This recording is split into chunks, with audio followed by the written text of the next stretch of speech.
Hi, everyone. I am Daron Spillman. Today is November 26, 2024. This is the live daily briefing of the Israeli Citizen Spokesperson's Office. We're live on Instagram, X, YouTube, and LinkedIn, and wherever you get your podcasts. Please start submitting questions in the chat, and as always, like and subscribe to help us reach a wider audience. Israel will not allow a return to October 6th, not in the Gaza Strip, not in Lebanon, and nowhere in Israel. You may have heard the news reports of a ceasefire in Lebanon.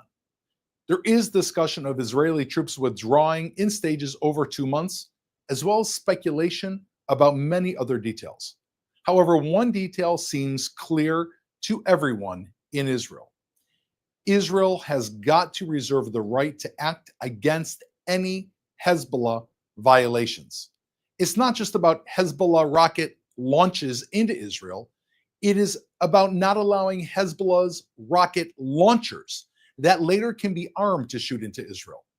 Hezbollah knows this, which is why Iran's terror army in Lebanon are taking those last few minutes and hours before the ceasefire to fire off their last rockets. They have to be pretending to be winning, both for their people and their bosses in Iran, the world's largest state actor of terrorism. But everyone really knows the truth. Hezbollah was planning their own October 7th. And because Hamas attacked first in southern Israel, and Israel immediately rallied its reserves, which we sent to the northern border, Israel stopped an attack that Hezbollah was planning that was going to be 10 times larger than Hamas's attack in the south. Hezbollah fortified the border with their terror army. Israel dismantled them. Hezbollah stockpiled more weapons than many European countries. Israel has destroyed most of them. Hezbollah's leader is gone, and his replacement, and his replacement. And the state of Israel and the government has said it will keep up the pressure so that Hezbollah cannot attack Israel and Israeli civilians, more than 60,000 of which include men, women, and children who have not seen their homes in a year and a quarter, can go safely back to their homes. Israel is fighting because on October 6th and after, the world failed its responsibilities to stop Hezbollah, to stop Iran, and their terror regimes all throughout the Middle East. Like any country, Israel needs peace and security, and Israel will do whatever it must do to return quiet to its people. A few more words about a possible ceasefire. Ceasefire does not mean Israel ceases fighting and Hezbollah resumes fire. In 2006, there was a ceasefire. It was called United Nations Security Council Resolution 1701. And every term of this agreement was violated by Hezbollah.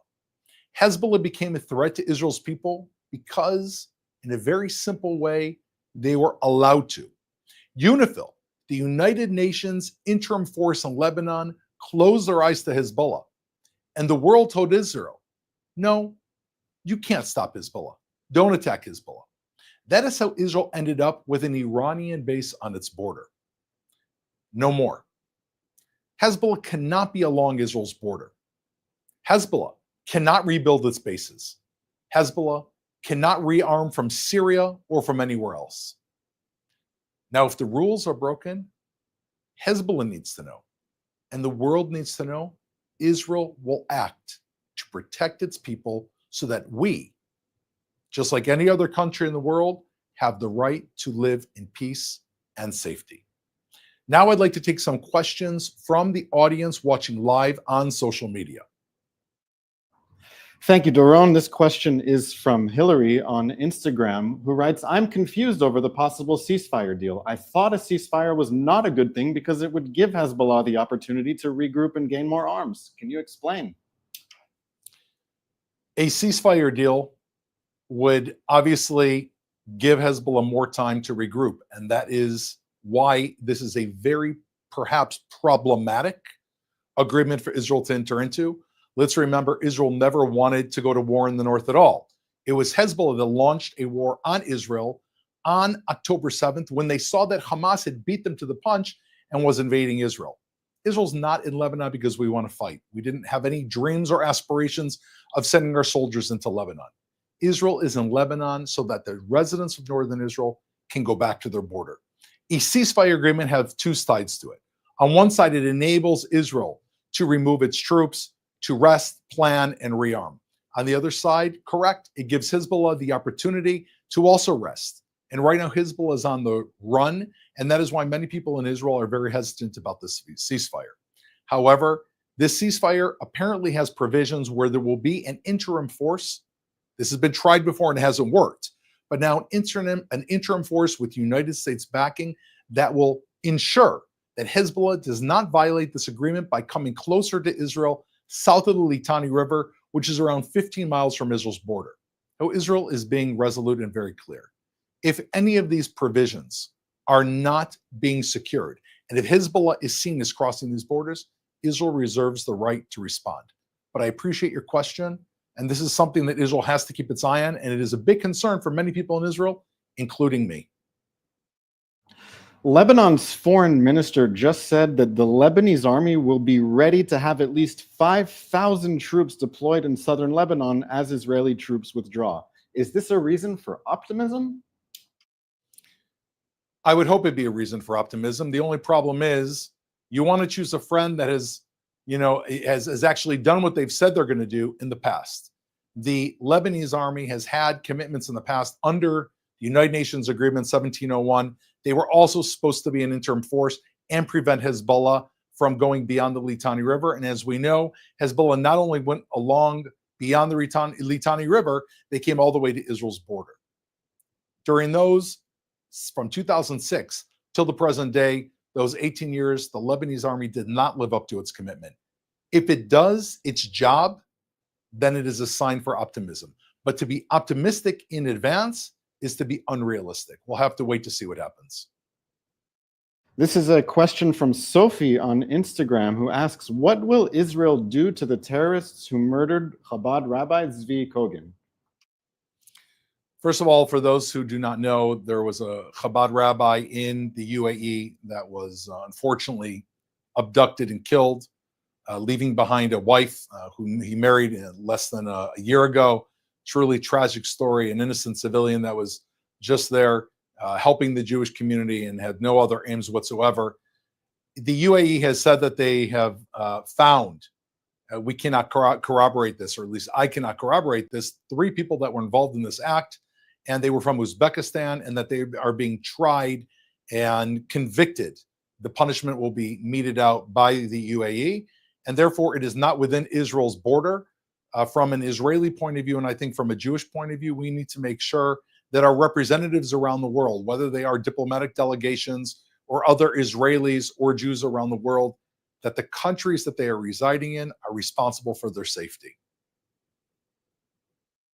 There are many questions on our live stream about the fate of the hostages in Gaza. Is there any connection between Israel's ceasefire agreement in Lebanon and the fate of Israeli hostages in Gaza? The fate of Israeli hostages in Gaza is on everyone's mind. To remind us all, there are 101 men, women, and children, even a 1-year-old, that are right now inside Hamas's terror tunnels, deep underneath the ground in the most horrific conditions inside of Gaza, which, if that is not a war crime, I don't know what is. That is constantly on Israel's mind. I would say that Israel's not drawing in a connection between a ceasefire in Lebanon, with the exception that when Hamas fought Israel in the south, their terror buddy in the north, Hezbollah, attacked Israel. What Israel does to Hezbollah, any type of peace agreement, Gaza remains a major issue. Until we can bring all of our hostages home, and until Hamas has no ability whatsoever to threaten the people of Israel, Israel has got to continue to fight in Gaza. There is no other condition out there that can stop this except for the return of the hostages and the removal of Hamas as a threat to the people of Israel. This next question is from our Instagram live stream. How have these wars affected Israel's economy, and what can we do to help? First of all, this war has been incredibly taxing on Israel's economy. Israel was not ready for a war, certainly not the longest war since the founding of Israel in 1948, which is 76 years ago. And everyone in Israel is going to have to reach deep into their pockets to fund this war. People have lost their small businesses because they've been called up to serve in the army. Also, people whose small businesses were located on the Gaza border or on the border with Lebanon, because of security concerns, have not been able to operate their businesses. So many small business owners have been paying this price for a long time. From a financial perspective, Israel right now is working on a long-term economic bailout package, both to help Israelis and help our country, frankly, finance our war against terror. Let's not forget, our war against terror is the world's war against terror. It just happens to be that Israel is the first step on that terror's descent to the rest of the world where it is seeking to attack. What you can do is encourage your countries to offer tax-free loans to Israel, to encourage your countries to buy Israeli products, and to encourage your countries to share part of the burden of preventing this war from spreading.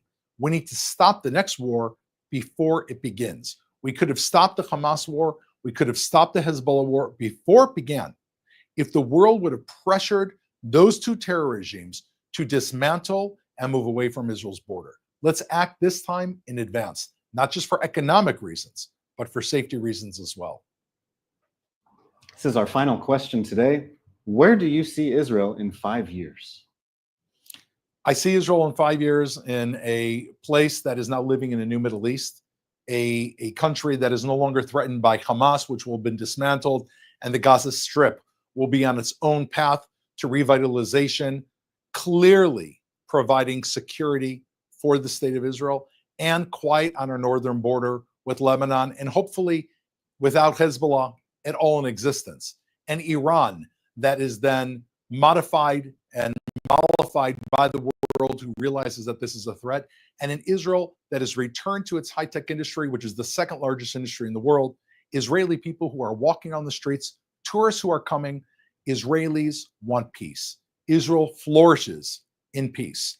And any disturbance to that peace, if you look throughout history, has always come from outside actors. Israel, we have no aspirations to conquer territory. We have no aspirations to enforce on anyone else our beliefs. Our only goal is that Jews and Israelis who are not Jewish, who have Israeli citizenship, can live peacefully within our borders. That's my hope. I appreciate that question. Let's all pray and let's act so that Israel can have a more successful future. Thank you very much. I'd like you to submit all of your questions for next week's. You can submit them to this daily briefing. We would also ask that you continue to like and share this with your friends so that we can reach a wider audience. We also want to announce that we have now a Spanish language channel. You'll find links in the description and across all of our platform.